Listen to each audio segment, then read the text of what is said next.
started. Thank you. Good evening, everyone. I'm Valerie, and I'm an alcoholic. Hi, Valerie. My sobriety date is November 4th, 2022, and my home group, very proud home group member of the Today group, The Grange. Yes, hooting and hollering. Dave, thank you so much for asking me to do this, and congratulations. You have been a dear friend and really instrumental to my sobriety. So it's cool to be here, and I hope I do you proud. So my story begins, I'm from Newark, Delaware, so I'm from upstate, and I am one of 10 children. My father is, well, he's now retired. He was an English professor at University of Delaware for 54 years, and my mother worked as a lawyer for Superior Court. And I was smack dab in the middle of my siblings. My oldest is 16 years older, and my youngest is 14 years younger. So I got to live with all of them, and so that, that was totally fun. But so alcohol was not a big part of my household growing up. My parents casually drank. My dad has a gin martini every single night. If you ask any of his 10 kids, one of the most distinctive memories we have is the sound of him cracking glass or ice with a spoon for his martinis. But I've never seen him drunk. Just like I've never seen my mom drunk. She used to drink wine when I was younger, but that was, I don't know, that was about it. My parents split when I was very, very young, and I ended up living with my father and all of his kids and my stepmom. I was a good kid in school. Having the parents that I had, education was very important to us. So I got good grades, and I was super dorky. Anything you could collect, I collected.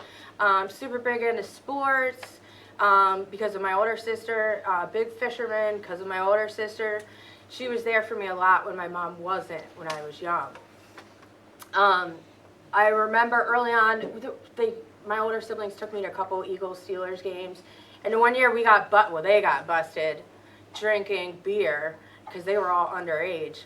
And I got to drink Coca-Cola, and we did not have soda in my household. I was probably 6 at the time, and I just thought it was the coolest thing, hanging out with them and drinking my soda. But again, alcohol was never glorified. So I continued, this is something I was talking to Dave about a little bit ago over the past weekend. I was not somebody who had their first drink and was like, yes, I am in love with this, and I want to do this the rest of my life. That's not my story. I heard so my first drunk was when I was 14. I was home alone, and I broke into my dad's gin and made screwdrivers, and woke up the next morning on the floor, covered in vomit, had pissed myself too, and I was like, this is horrible. And I literally thought for months that my dad was spiking the orange juice, because every time I drink it in the morning, it's just, I don't know, the taste of gin. To this day, I have not ever had gin, ever again. So I continued in high school, and again, we partied a little bit, but not really anything crazy. I ended up going to University of Delaware, where I continued. I was working a lot. I worked a lot in college. So, but I look back and I try to come up with this, how did this happen? My brother, when I came out as an alcoholic, he even said to me, he's like, well, I thought you liked smoking weed.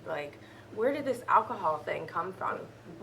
And if it had just stuck with weed, I wouldn't be here, but it didn't. So I ended up going on to graduate school. I got a full scholarship to University of Delaware, and got my master's in urban affairs and public policy. And then, a lot of young girls, met a boy. And he wasn't a boy, he was 12 years older than me. And we fell in love, and I moved down to Milton, Delaware with him. And there was a lot that I didn't know about him until I was down there. He was facing 14 years in jail for drug and gun possession. He didn't tell me that part until it was too late, And then I was stuck down in Milton, Delaware, and I just did not fit well down in Sussex, but I tried to make the best of it. Unfortunately, the other thing he didn't tell me was that he was an alcoholic. And it slowly got worse and worse and worse. And what used to be fun for me, alcohol was fun, the occasional drinking, partying, just became a nightmare. And I didn't want it in the house because of the trouble that it created. I think when I left him, he had 5 DUIs, 2 pending, but, and it got to the point with him where when I would come home from work, I didn't know if I wanted to see his car in the driveway because I knew where he was, or if I didn't want to see his car in the driveway because then I didn't have to deal with him. And that continued for quite some time, and I felt like really stuck. I had given up everything, and well, I say that. I felt in the moment I had given up my life, and I was down here. We were married, and I thought I had to make the best of it. And I tried until he got physical one night and threw me out of the house. I ended up sleeping in my car in the driveway, and that was that. I always said I'll be damned before I'll be beat. And I ended up leaving him. So most of my 20s, I did not partake in alcohol because of him. I couldn't deal with it, and it just wasn't a part of my life.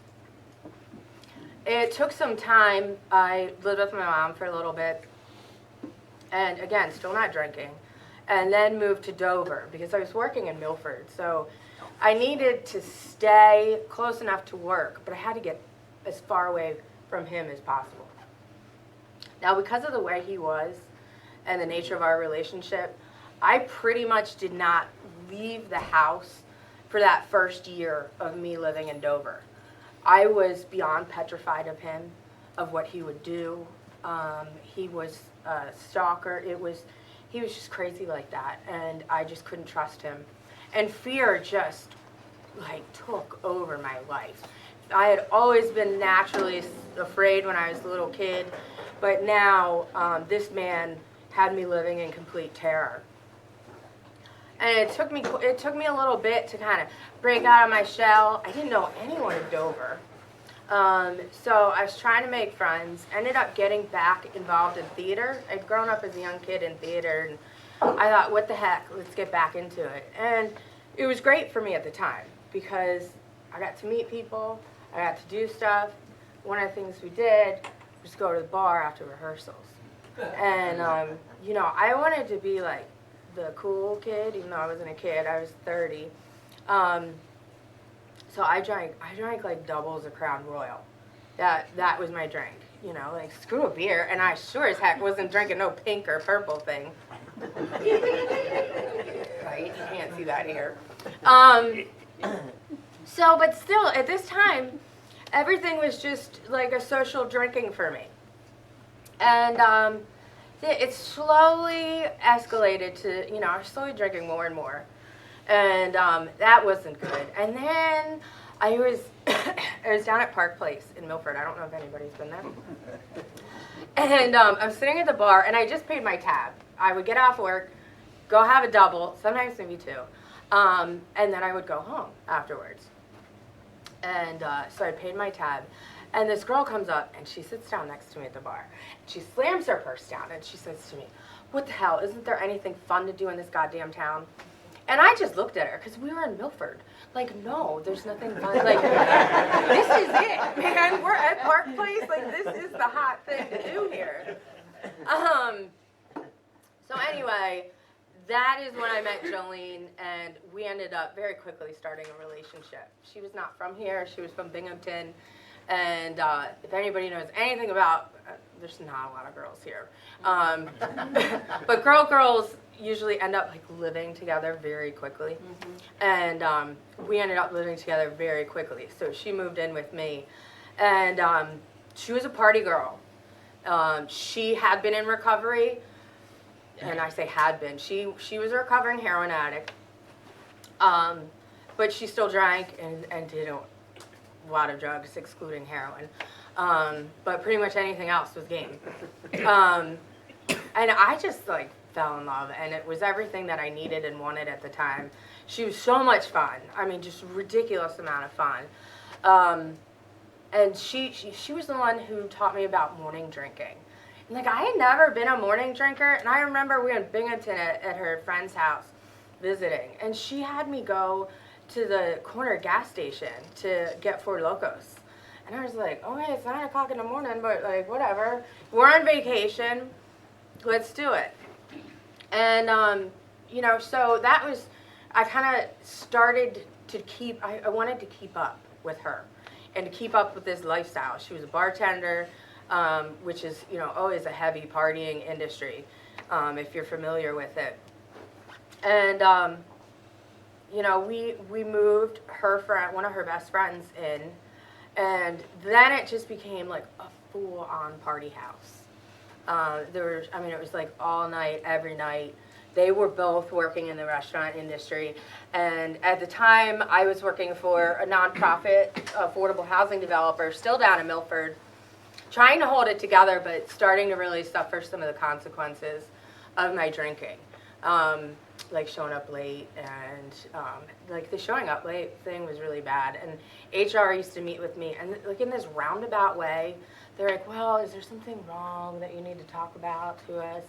And I was always like, no, everything's fine. Like, I'm using sick time that I have, so what's the problem? But there was a problem when, you know, you're supposed to be upper management and setting an example for people. And I ended up losing that job. And so I was starting to experience some of the consequences of my drinking, and went to work for Levy Court here in Dover, and the same things happened. Showing up late, hungover.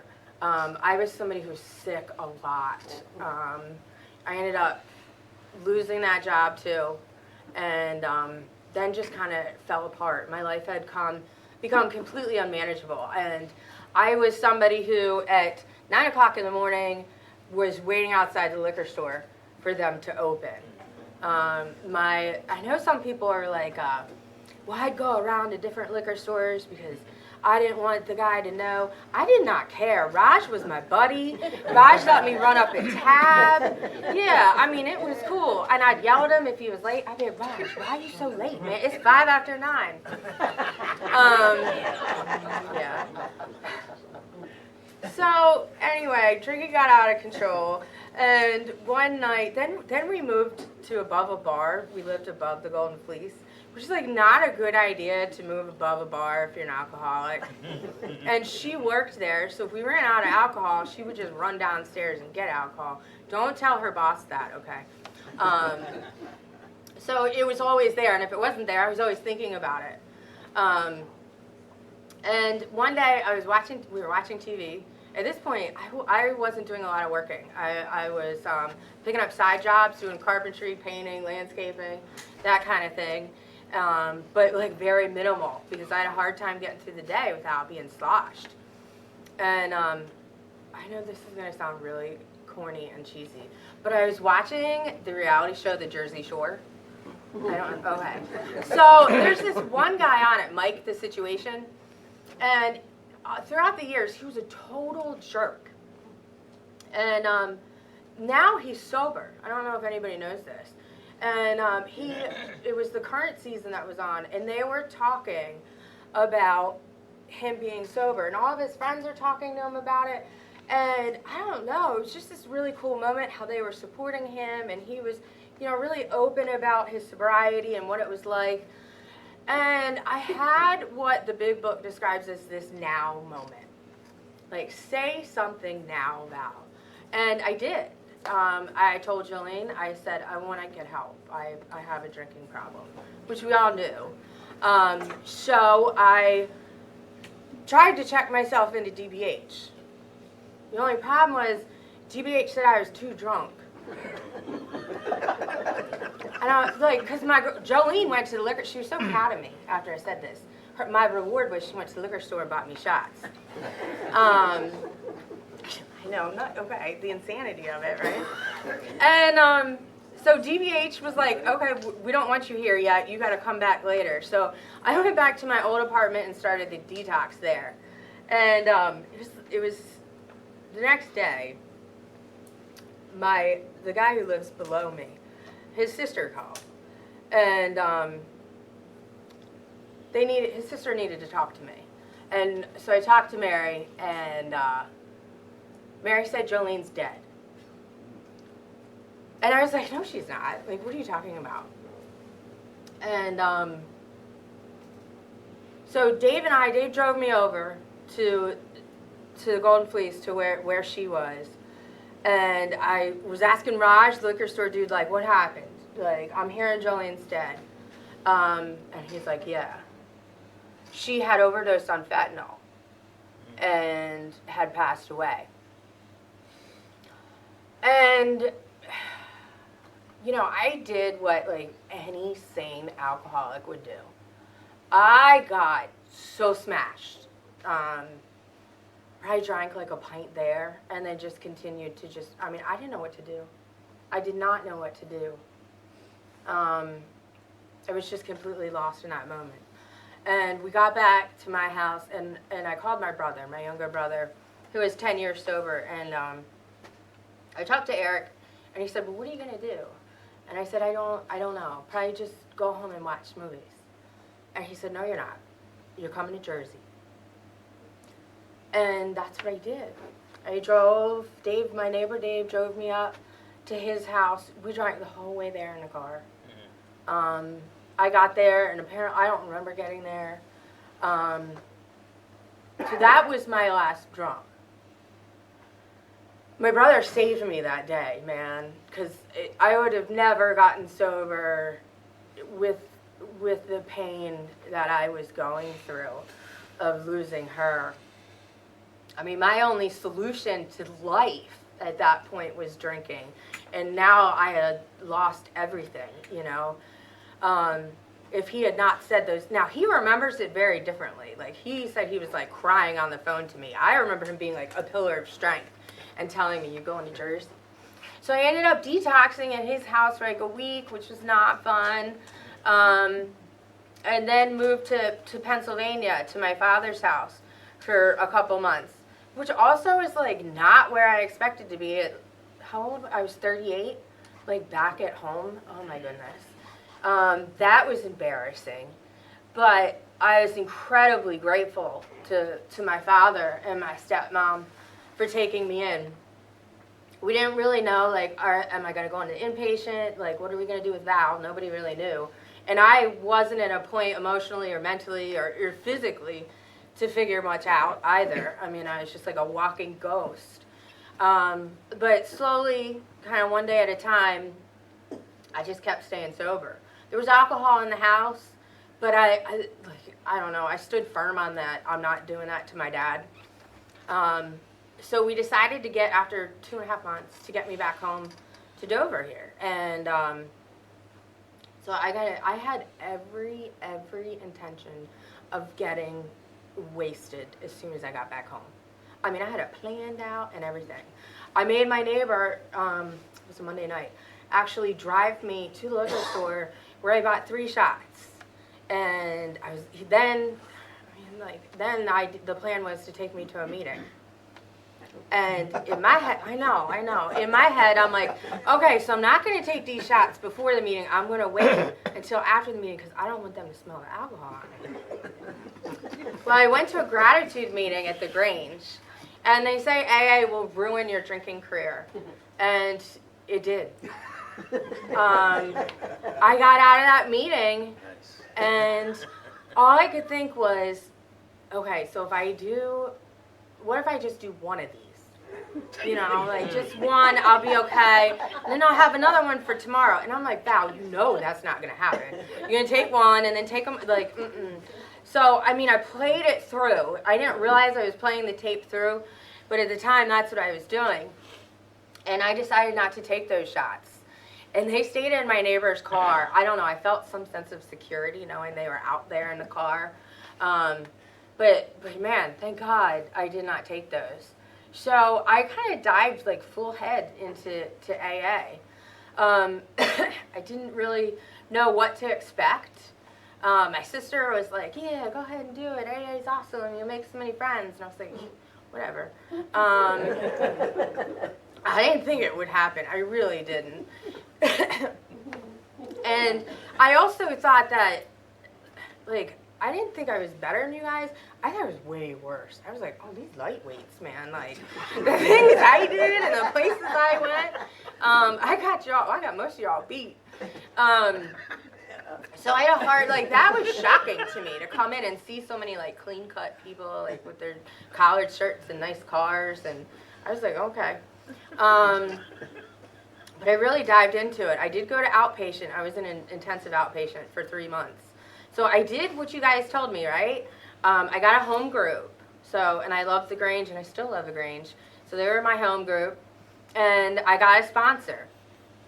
And we did not initially jump into the steps, but she's old school. And the one thing she did have me do was start calling her every single day. And I still call her every single day. And thank God for that woman. I know she puts up with a lot from me. And you guys told me to read the big book, right? So I tried reading the big book. I'll be honest, I did not read the doctor's opinion because, like, who reads the prologue of a book? Like, nobody, really. So I skipped that part. And I kept on reading, and then I was very disappointed when I got to There's a Solution, because I was like, where is it? Like, I didn't, you know? So the first 164 were a little bit hard for me. So I ended up skipping to the back, and I went to the stories, and I started reading the stories every single night. And this is for me where I really started to identify. And you know, what do they say?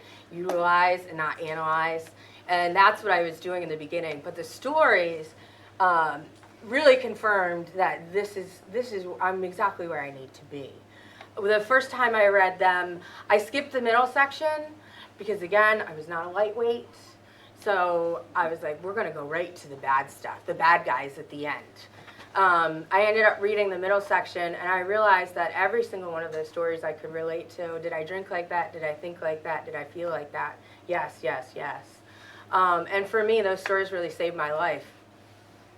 So then I was at Fresh Air one night, and my friend MJ was chairing the meeting.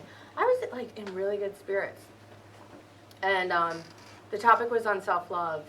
And she called on me first, and I'm not a crier. And oh my God, I burst into tears and could not stop crying the whole meeting. I mean, I was like looking at cat memes, like Googling the Pittsburgh Steelers, trying anything to make me stop crying and it just wouldn't work. And it was at that point that my sponsor and grand sponsor decided jointly that it was time for me to start my step work. And that's when the fun really started, right? Step one wasn't like too difficult for me. Obviously I was powerless. It's confirmed by that fact that I thought I could drink my first night back down in Dover. Step two, I had some resistance to because I didn't think I was insane. I was like, what are you talking about? It was only through coming to meetings and hearing people talk and learning about that obsession and the plan. I call it planning, but it wasn't even planning. Like, planning is like a nice term, like you plan a party. I was like scheming on how to get alcohol all the time. When am I gonna get my next drink? It was like plotting, colluding in my mind. And that was, for me, my insanity. Step three was wonderful. My sponsor and I, we were fortunate, we did all my step work outside, which was really, really cool. And step three, we ended up walking a labyrinth after we did the step. And the point of this whole labyrinth, it's at Christ Church outside if anybody ever wants to do it. It's really cool. It's to kind of bring you in the moment and to bring you closer to yourself. And for me at that time, it was bring me closer to my God, right? I'd grown up with a very heavy faith. My dad was also a preacher, so I had a close connection to God, but I really lost him in my drinking. So this program offered an opportunity for me to rediscover my God, and that was really cool. And then comes, okay, the other thing about you guys is you're really good at scaring the newcomers. You tell me, Oh, that pink cloud you're on? That's not gonna last. Oh, and then even when you get 1 year, 1 year, now the hard work begins. You know, you even get 5 years, and it's like, haha, can't play with them marbles. I mean, there's not like people. There's no. It's like, hey man, I got 1 year. Nope. The other thing you like scared the heck out of me about was step 4. My sponsor was really awesome. She gave me 2 weeks, and she said, you got to do it. So I was all scared, and I sat down the first night to do it. And it occurred to me, like, if I had just given my life, my will over to God, like, why am I afraid? Because if I am letting him work through me, I can't possibly do this step wrong. That's how I get the fearless part, you know? I just let God work through me. So we ended up doing 4. I did not know, like, what was next. I thought we were going to meet and, like, make sure I did step 4 right. No, we met and did step 5, which was kind of a shock to me. I was like, ooh, okay, I guess that's done. But I really, immediately with step 5, I started to experience and feel some of the step 5 promises. One of those, for me, was your fears will be lessened. Not that my fears will disappear or go away, but they will be lessened, and that you will start to grow closer to your God too. So I was starting to feel all this, and it also says you begin to have a spiritual experience by doing this step work. So loved 4 and 5, and loved the way it happened. 8 and 9, I think, were steps that I most heavily used my sponsor for. I used my sponsor, like, I think I drove her crazy a lot, because I had a lot of questions many times, but she was great for 8, and helping me figure out kind of how to be strategic in them. And so I decided that I was going to start from, like, easiest to hardest, and so the easiest one I wanted to do was the library. I owed the library money from, like, pre-COVID. And I was so scared. And I go in there, and I tell the woman, I was like, I need to make some amends because I think I owe you some money. And she gets my name, and she looks me up, and she's like, yeah, you don't owe anything. And I was like, what? And she's like, yeah, because of COVID, we dropped all the fees for people. And I was like, what? So I had built up, like, all of this fear. I was so excited to do this and accomplish something. And it was a total letdown. I was like, oh, man. Okay. I enjoyed the amends process. I also learned that, I'm not a crier, but I cried in every single one of my amends. Like a babe, like, burst into tears. Again, just, I went in with such confidence and then realized, like, Val, you're just a person, too. I had a hard time writing an amends to my dead girlfriend. We didn't really know how to do that, Again, this is why you have a sponsor to talk to about these things. So I wrote a letter and sat on it for about a week, and then went to Silver Lake. And it was really bizarre. That day at Silver Lake, that was like our fishing spot. We went fishing there all the time. That day at Silver Lake, not a soul was in the park. I mean, nobody. It was like almost eerie feeling. So I went out to the edge there and was able to read the letter, and then burned it and threw it in the water. And I didn't cry reading the letter, which I was shocked by. And then I walked away at the end of it. I went to grab, feel in my back pocket, because that's where the letter was. And, it wasn't there anymore. And I realized, it's not, I don't have to carry that anymore. It's gone. And, it was powerful, very, very emotional, heavy experience. But a good one. And I got through somehow. I'm living in 10 and 11 right now. I know a lot of people call them the maintenance steps. For me, I call them the growth steps. I am continually growing every single day. I do a 25-question written nightly inventory. that comes from Baltimore's inner group that my sponsor gave me. And in the big book, it talks about how things will, like, you'll get a new plane of inspiration. And that's what 10 and 11 has done for me. And they brought me so much closer to my God. And just really changed in so many ways how I go about my day, what I'm thinking, how I'm feeling, how I'm treating other people. You know, all these things that are really important. And then step 12, right? So you guys told me to get involved in service work. I did that right off the bat by doing helping set up for coffee. It was really funny when I asked the guy if I could help set up coffee, and he said no. He said, I've been doing this for 14 years. I don't need any help. I was like, okay. But then he came back to me the next day and told me that I could help. So that was cool. And I've been doing it ever since. And then Zippy threw me into being our intergroup rep when I did not have 7 months. He's like, you're close enough. Okay. I mean, you can't say no in this program, right? But it's been great. Like, I tell my brother, like, I was in student council in high school, and I was telling my brother about it. And he's like, oh, so it's like the student council AA? And I'm like, yeah, but I love it. So, you know, it's really good. So now, let's see, we work the steps, and my sponsor says, there's not a period at the end, there's a comma. So we're going through the traditions. I think we're on 9 now. Again, I think I drove her crazy with all my questions. We've used a Grapevine question book, series of questions that came out like 69 to 1971 for groups to do inventories. And I'll tell you what, I never thought I'd say this, but it has made studying the tradition so interesting for me. I really, really enjoyed it. And my sponsor also, I learned this recently, she's a 36 principal sponsor. So we're also jointly doing a concept study together on Thursday nights, which has been really cool. So, you know, it was, I went back through my journal and I read today what I was doing February 13th last year. And I was working a side job with my neighbor and 2 other people that I knew. And that day, I was offered alcohol, weed, and crack cocaine. And when I was still active in my addiction, I would have said yes to all 3.